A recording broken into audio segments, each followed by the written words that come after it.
سکے۔ اے اللہ تو گوار عزیزو، امانت آئی سیدنا عثمان غنی کے پاس۔ عثمان غنی بہت بڑی حکومت کے امیر ہیں، بہت بڑی، 2000 آدمی آ گیا شر پسند۔ اس نے آ کے حضرت عثمان غنی کے گھر کا گھیرا چاروں طرف سے تنگ کر لیا۔ حضرت عثمان غنی سے انہوں نے مطالبات شروع کر دیے، شر پسند لوگ تھے۔ انہوں نے کہا کہ عثمان آپ خلافت چھوڑ دیں۔ حضرت عثمان غنی نے فرمایا کیسے چھوڑ دوں؟ میرے رسول پاک نے فرمایا تھا عثمان اللہ تجھے ایک قمیض پہنائے گا، لوگ اتارنا چاہیں گے پر کبھی نہ اتارنا۔ فرمایا حضور نے فرمایا تھا نہ چھوڑنا، میں کیسے چھوڑ دوں؟ چاروں طرف سے گھیرا انہوں نے ڈالا ہے مکان کا۔ امام حسین پہ 3 دن پانی بند ہوا ہے، حضرت عثمان غنی پہ 40 دن پانی بند رہا۔ 40 دن نہ کھانا کھایا نہ پانی پیا۔ لوگ کہنے لگے عثمان بھوک پیاس نہیں لگتی؟ فرمایا بھوک لگتی ہے تو خدا کا ذکر کرتا ہوں، پیاس لگتی ہے تو قرآن کی تلاوت کرتا ہوں، اللہ میری بھوک اور پیاس ختم کر دیتا ہے۔ 40 دن یہ میں نے کہا کہ بڑی پرانی ہے کربلا، بڑی پرانی۔ 40 دن پانی بند رہا۔ حضرت علی اور حضرت امام حسین کے لیے تو جناب عباس پانی لے کے آئے تھے، حضرت عثمان غنی کے لیے جناب علی پانی کا مشکیزہ لے کے آئے، حضرت علی پانی کا مشکیزہ لے کے آئے۔ اور جب پہنچے دروازے پہ تو ایک ظالم نے تیر مارا، مشکیزہ پھٹ گیا، پانی بہہ گیا۔ حضرت علی المرتضیٰ کہنے لگے مجھے عثمان نے منع کر دیا تم سے لڑنا نہیں، ورنہ تم 2000 ہو، 2000 کے لیے تو علی اکیلا ہی کافی ہے۔ دیواریں ہلتی رہتی ہیں اور در کانپ جاتا ہے، علی کا نام سن کے اب بھی خیبر کانپ جاتا ہے۔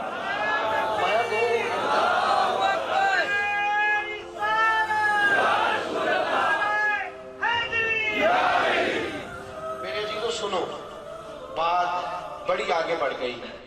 حضرت عثمان غنی کے پاس جناب علی پہنچے، دیگر صحابہ پہنچے، کہنے لگے اے عثمان آپ نے بڑی خدمت کی، 12 سال دین کی، بڑا کام کیا، 3 باتیں ہیں، آپ اس طرح کریں ہمیں اجازت دیں ہم ان 2000 آدمی کو بھگا دیتے ہیں۔ حضرت عثمان غنی کہنے لگے میری وجہ سے نبی پاک کے مدینے میں خون بہہ جائے، رسول پاک کے شہر کی گلیاں میری وجہ سے سرخ ہو جائیں؟ عثمان کا گلا کٹتا ہے تو کٹنے دو، لیکن رسول کریم علیہ السلام کے شہر میں خون اور دنگا فساد برداشت نہیں کرتا۔ کہا پھر آپ اس طرح کریں کہ کچھ دنوں کے لیے حکومت چھوڑ دیں۔ آپ نے فرمایا حضور نے فرمایا تھا قمیض نہ اتارنا، کبھی نہیں اتاروں گا۔ صحابہ نے تیسری پیشکش کی، کہا کچھ دنوں کے لیے مدینہ چھوڑ دیں، کچھ دنوں کے لیے مدینہ چھوڑ دیں، کچھ دنوں کے لیے، پھر آ جائیے گا حالات ٹھیک ہوں گے۔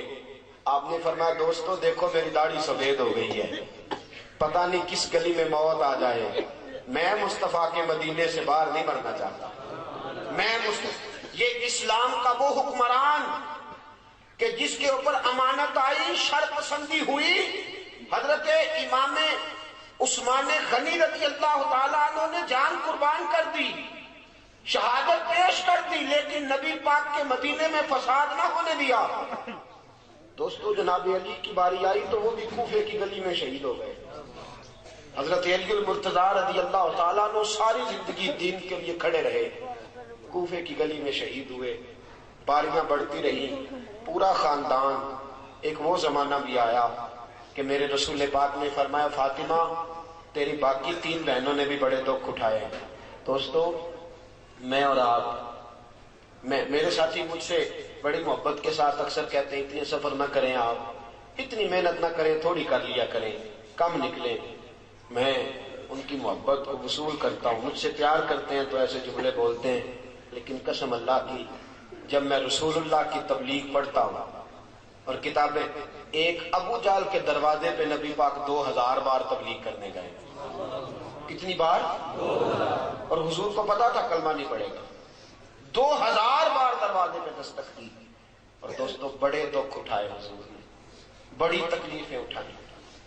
جو چیز مفت ملتی ہے اس کی قدر نہیں ہوتی، مفت ملتی ہے نا جو چیز اس کی قدر نہیں. مجھے اور آپ کو مفت مل گیا یہ دین. کبھی بلال کی قبر پہ کھڑے ہو کے پوچھو دین کتنا مہنگا ہے. کبھی کھڑے ہو کے پوچھو سیدہ فاطمہ سے کہ دین کتنا مہنگا ہے. کبھی پوچھو امام حسین سے کہ کتنا کٹھن ہے یہ دین. میرے عزیزو، رسول پاک کی 2 شہزادیاں، نکاح ہوا ہے، ابھی رخصتی نہیں ہوئی. ابو لہب کے 2 بیٹے، انہوں نے طلاق بھیج دی. کہنے لگے یا کلمہ پڑھانا چھوڑ دے ورنہ طلاق دے دیں گے. حضور نے فرمایا میرا تیرا اختلاف ہے، بچوں کا کیا قصور ہے. ابو لہب کہنے لگا نہیں میں طلاق دے دوں گا. گھر بیٹھی 2 بچیوں کی طلاق پہنچی.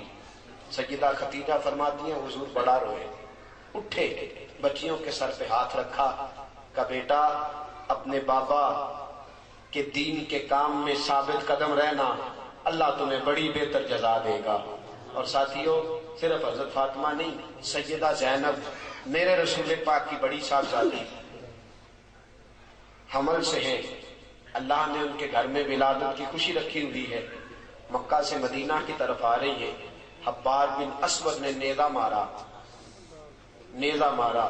اونٹ بدکا اتنی تیزی سے دوڑا کہ آپ زمین پہ گری. بچہ خون بن کے نکلا. حالات بگڑ گئے. کتنے مہینے میرے حبیب کی صاحبزادی کتنے ہی مہینے بیمار رہ کے وصال کر گئی. بڑی صاحبزادی تھی. حضرت خدیجۃ الکبریٰ سے شکل ملتی تھی. رسول پاک نے بڑے آنسو بہائے. کیسا یہ دین تھا اور کتنا حضور کو اس پودے سے پیار تھا. بیٹی کو شہید کرنے والا حبار بن اسود منہ پہ نقاب ڈال کے فتح مکہ کے بعد آیا. آگے کہنے لگا سونیا کوئی آپ کا بہت بڑا مجرم بھی کلمہ پڑھ لے تو اس کو بھی معاف کر دیتے ہو. رسول پاک نے فرمایا چہرے سے نقاب ہٹا، بیٹیوں کے قاتل کبھی بھولا نہیں کرتے. تو چہرے سے نقاب ہٹا، اولاد کے قاتل کبھی بھولا نہیں کرتے. لیکن تو پڑھ لے کلمہ، مجھے سب سے زیادہ دین سے پیار ہے. اگر تو مسلمان ہو گیا تو میں تیری یہ خطا بھی معاف کرنے کو تیار ہوں.